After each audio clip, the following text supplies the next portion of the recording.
Aquest dilluns s'ha presentat a Llavorsí el primer Festival Pirineu Pastor, un nou projecte nascut de les cendres de la desapareguda Fira de l'Ovella i que millorarà i ampliarà aquesta oferta reivindicativa de l'ofici de pastor. Trobarem de tot, des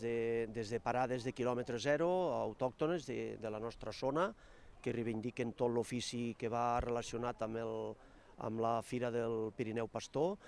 i després també un seguit d'activitats durant tot el dia on podran gaudir totes les famílies, la veritat que molt bé. L'esdeveniment vol reivindicar la feina d'un col·lectiu que ha estat i és vital per l'economia del territori. Creiem que pot ser un esdeveniment que ajudi molt a valoritzar aquesta feina tan necessària,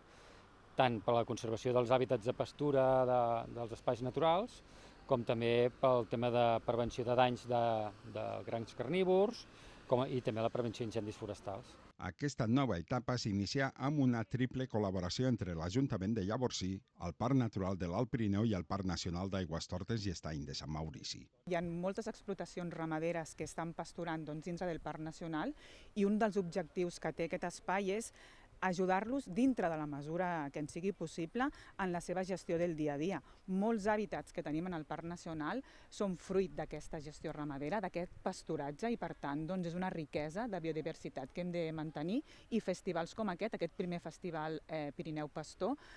ha de servir per reivindicar tota aquesta feina que fa el sector primari amb col·laboració amb els espais naturals protegits. El Festival Pirineu Pastor es farà el dissabte 16 d'agost a Llavorsí i el certamen es completarà l'endemà amb la celebració del tradicional concurs de gossos d'atura.